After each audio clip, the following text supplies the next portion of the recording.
अस्सलाम वालेकुम dear friends, उम्मीद है आप सब खैरियत से होंगे। तो आज का हमारा टॉपिक हम डिस्कस करने जा रहे हैं वो है कॉन्ट्रैक्ट एक्ट 1872।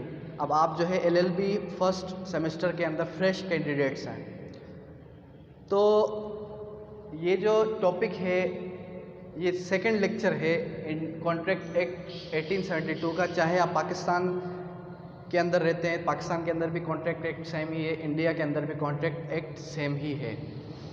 तो ये जो सेक्शंस वाइज हम सीरीज़ स्टार्ट कर रहे हैं, सीरीज़ है ये, सेकंड लेक्चर है, सेक्शन नंबर 10 से लेकर 23 तक। तो प्रीवियसली ये जो है सेक्शंस रिवाइज हो चुके हैं जुडिशरी साइड के पेपर्स के अंदर भी, और एडीपीपी का अभी रिसेंटली जो पेपर हुआ है उसके अंदर सेक्शन नंबर 12 और 15 भी रिवाइज हुआ था। लेकिन अक्सर हम यही समझते हैं कि ये कॉन्ट्रैक्ट एक्ट जो है बहुत ही बोरिंग है, तो हमारे किसी काम का नहीं है, लेकिन ये बहुत ही इम्पोर्टेंट सब्जेक्ट है। तो ध्यान से सुनिएगा इस लेक्चर को, क्योंकि ये बहुत ही इम्पोर्टेंट लेक्चर है। होपफुली आपको समझ में आ जाएगा कि सेक्शन नंबर 10 से लेकर 23 तक क्या क्या डेफिनेशंस प्रोवाइडेड है। अब कॉन्ट्रैक्ट जो है वो कॉन्ट्रैक्ट के अंदर कोई भी ऐसा वॉइड एग्रीमेंट जो कि परमिसिबल ना हो लॉ के ज़रिए, तो उसे हम कॉन्ट्रैक्ट नहीं कहेंगे। कोई भी ऐसा एग्रीमेंट जो कि वाइड हो, अब वाइड क्या, जो कि परमिट ना करे लॉ उसको परमिट ना करे, तो वो जो है कॉन्ट्रैक्ट नहीं कहलाया जाए। और वाइडेबल वो कॉन्ट्रैक्ट जिसके अंदर फ्री कंसेंट नहीं हो। अब फ्री कंसेंट क्या है? फ्री कंसेंट जो है, फ्री कंसेंट को हम यूँ डिस्क्राइब करें कि कंसेंट जो है वो इजीली आप किसी को दे सकते हैं, लेकिन फ्री कंसेंट जो है आप इजीली किसी को नहीं दे सकते। फॉर एग्जांपल कि एक शख्स आया मेरे पास, उसने मुझसे कहा कि उसने मुझसे प्यार मोहब्बत से कहा कि सर मुझे आपकी वॉच चाहिए।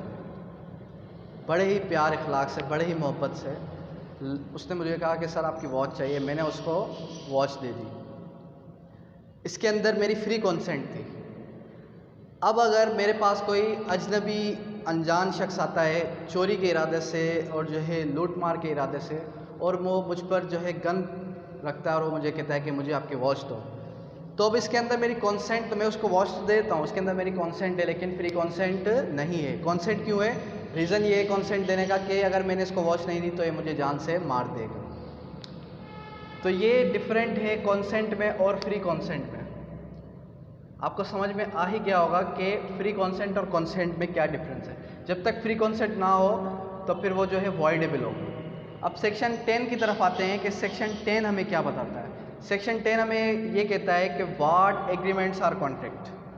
ठीक है, valid contract change into consent. Valid contract जो है वो चेंज हो जाते हैं वाइड में जब उसके अंदर कॉन्सेंट आ जाए। लेकिन सेक्शन 10 क्या कहते हैं कि सेक्शन 10 की डेफिनेशन अगर आप बुक खोल के देखेंगे तो उसके अंदर यही है कि कौन से एग्रीमेंट जो है वो कॉन्ट्रैक्ट हैं। तो आगे ये कह रहा है कि ऑल एग्रीमेंट्स आर कॉन्ट्रैक्ट। सारे के सारे एग्रीमेंट्स कॉन्ट्रैक्ट हैं अगर उसके अंदर ये सारे की सारी चीज़ें फॉल कर जाएं। कौन कौन सी चीज़ें? एक है फ्री कॉन्सेंट, एक है कॉम्पिटेंट, एक है लॉफुल कंसिडरेशन, एक है लॉफुल ऑब्जेक्ट जो कि वाइडेबल ना हो लॉ की तरफ से।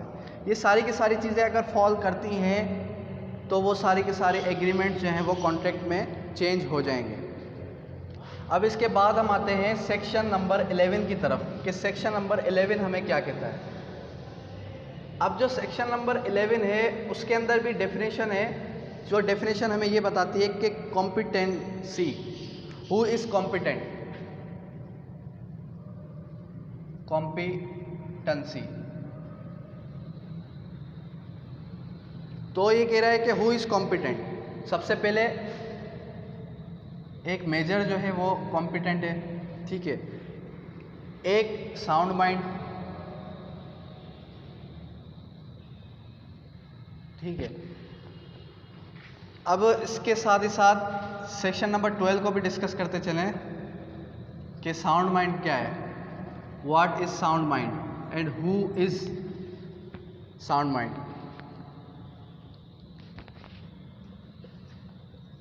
At the time of contract he is sound mind. अब सबसे पहले है कॉम्पिटेंसी। कॉम्पिटेंसी मतलब कि कौन कॉम्पिटेंट है कॉन्ट्रैक्ट करने के लिए, कॉन्ट्रैक्ट कौन कर सकता है। एक मेजर जो है वो कॉन्ट्रैक्ट कर सकता है, और जो है साउंड माइंड कॉन्ट्रैक्ट कर सकता है। साउंड माइंड यानी कि जिसकी मेंटल कंडीशन जो है वो बिल्कुल सही हो, तो वो जो है वो कॉन्ट्रैक्ट कर सकता है। अब इसी से यहीं से एक क्वेश्चन अराइज होता है कि साउंड माइंड कौन है, साउंड माइंड किसे कहा जाता है। ये है सेक्शन नंबर 12, ये सेक्शन नंबर 11, ठीक है। सेक्शन नंबर 12 ये कहता है कि साउंड माइंड कोई भी ऐसा शख्स जो कि कॉन्ट्रैक्ट करने के वक्त पे जो है साउंड माइंड हो, एग्रीमेंट करने के वक्त पे साउंड माइंड हो, तो उसे हम कहेंगे साउंड माइंड। वैसे उसको दौरे आते हैं, वैसे उसको जो है वो ऐसी बीमारी है जो कभी कभी वो जो है साउंड माइंड नहीं रहता, यानी कि कभी उसका दिमाग काम करता है, कभी उसका दिमाग काम नहीं करता। लेकिन जिस टाइम पे कॉन्ट्रैक्ट हो रहा है उस टाइम पे उसका दिमाग काम कर रहा है, तो वो जो है साउंड माइंड है एज पर लॉ। उसके बाद हम जो है सेकंड अनदर डेफिनेशन की तरफ आते हैं, जो कि है सेक्शन नंबर 13 की। सेक्शन नंबर 13 हमें ये कहता है कॉन्सेंट के बारे में। सेक्शन नंबर 13 हमें क्या बताता है, कॉन्सेंट के बारे में। व्हाट इज कॉन्सेंट, कॉन्सेंट क्या है। When not free due to fraud misrepresentation at same thing, not free due to fraud misrepresentation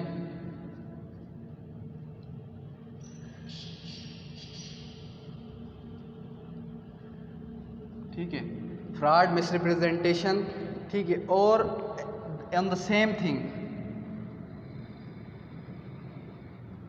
ठीक है, same thing at same sense, on same sense.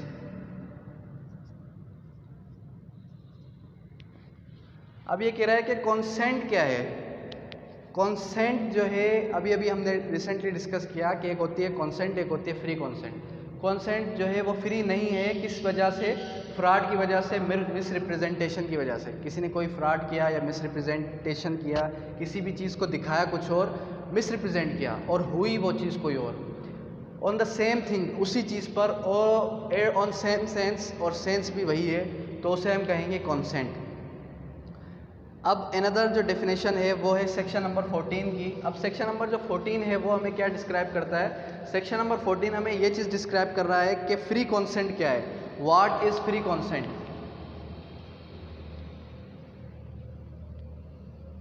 What is free consent. अब free consent जो है section number 14 हमें describe कर रहा है what is free consent. Free consent जो है वो तब होगी जब उसके अंदर कॉर्जन आ जाए, ठीक है, उसके अंदर अनड्यू इन्फ्लुएंस आ जाए,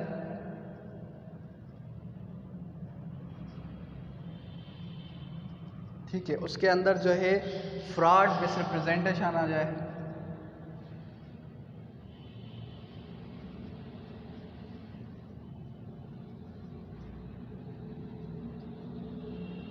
ये सारी चीज़ों से अगर कोई भी चीज़ आज़ाद हो तो उसे कहा जाता है फ्री कॉन्सेंट, या फिर मिस्टेक हो।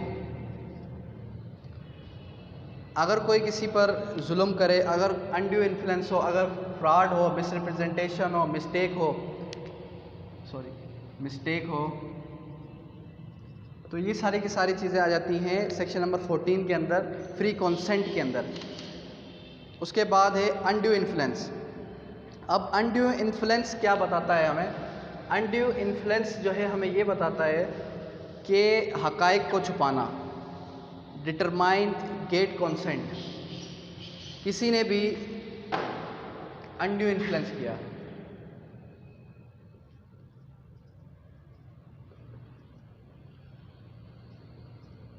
अनड्यू इन्फ्लुएंस, हक़ाइक़ को छुपाया फ्रॉड की वजह से, यानी कि इंटेंशनली, ठीक है। अब कोई इंटेंशनली अगर कोई चीज़ को छुपा रहा है तो वो आ जाता है फ्रॉड में। लेकिन अगर मिसरिप्रेजेंटेशन हो,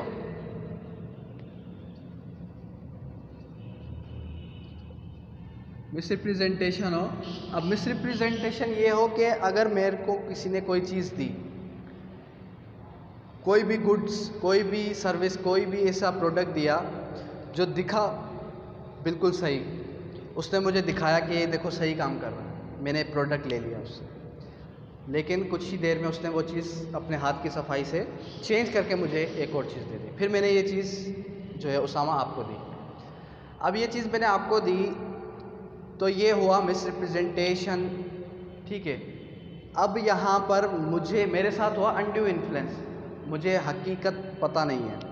आपने ये समझा कि मैंने आपके साथ फ्रॉड किया है, मैंने आपको जो है वो गलत चीज़ दी है, लेकिन हकीकत में मुझे ही कोई किसी और ने ये चीज़ ठोक दी, तो अब इसमें मेरा कोई कसूर नहीं है। असल कसूर जो है वो उस शख्स का है जिससे मैंने ये चीज़ ख़रीदी।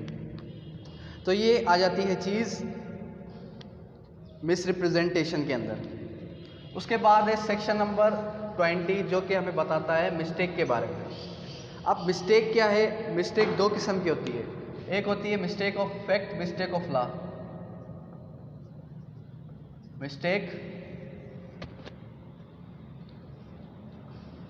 फैक्ट,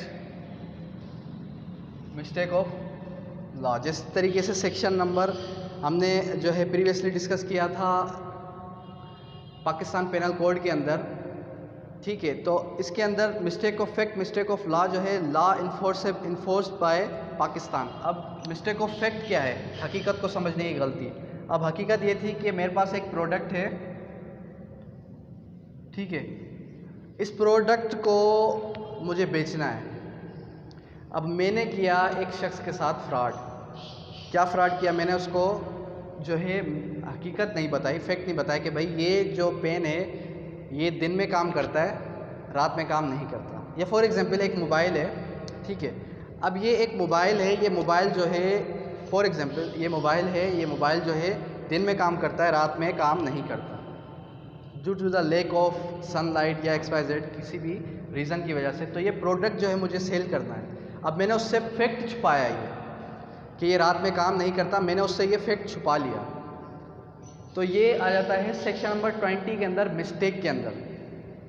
अब आते हैं मिस्टेक ऑफ लॉ के लॉ के अंदर क्या मिस्टेक है? मिस्टेक ऑफ लॉ मीन्स के अगर कोई ऐसी चीज़ हो जो कि इन्फोर्सेबल ना हो पाकिस्तान के अंदर, ठीक है, अब कानून उसकी इजाज़त हमें नहीं देता, लेकिन फिर भी हम जो है वो काम कर रहे हैं या वो प्रोडक्ट बेच रहे हैं, तो वो आ जाता है मिस्टेक ऑफ लॉ के अंदर। उसके बाद अनदर डेफिनेशन है जो हमें बताती है सेक्शन नंबर 23 के अंदर। उसके बाद आते हैं लास्ट सेक्शन की तरफ, सेक्शन नंबर 23 की तरफ। सेक्शन नंबर 23 कह रहा है कि विच कॉन्सिडरेशन आर लॉफुल ऑब्जेक्ट, कि कौन सा कॉन्सिडरेशन है जो कि ऑब्जेक्ट है, जिसका ऑब्जेक्ट जो है वो लॉफुल है। कौन से कॉन्सिडरेशन है जिसका ऑब्जेक्ट जो है वो लॉफुल है? तो ये कह रहा है ऑल कॉन्सिडरेशन आर लॉफुल, सारे के सारे कॉन्सिडरेशन जो है वो लॉफुल है अनलेस फॉरबिडन बाय लॉ, जब तक कि वो फॉरबिडन बाय लॉ हों, जो कि फॉरबिडन बाय लॉ ना हो। फॉर एग्जाम्पल फ्रॉडलेंटली इंजरी या फिर इमोरल, ये सारी की सारी चीज़ें फॉल करती हैं सेक्शन नंबर 23 के अंदर। या तो फ्रॉडलेंटली ना हो, मतलब कि फ्रॉड ना किया जाए, इंजरी ना हो उसके अंदर, या गैर अखलाकी वो चीज़ ना हो। तो ये आज का टॉपिक था सेक्शन नंबर 10 से लेकर 23 तक ऑफ कॉन्ट्रैक्ट एक्ट 1872 का, जो कि LLB पार्ट 1, LLB फर्स्ट और सेकंड सेमेस्टर के लिए बहुत ही इंपॉर्टेंट था। इसी के आगे हम जो है नेक्स्ट जो लेक्चर होगा वो भी इसी के आगे सेक्शन नंबर 24 से स्टार्ट करेंगे। तो होपफुली अगर आपको कोई भी क्वेश्चंस अराइज होते हैं तो आप जो है कमेंट बॉक्स में कर सकते हैं। Thank you.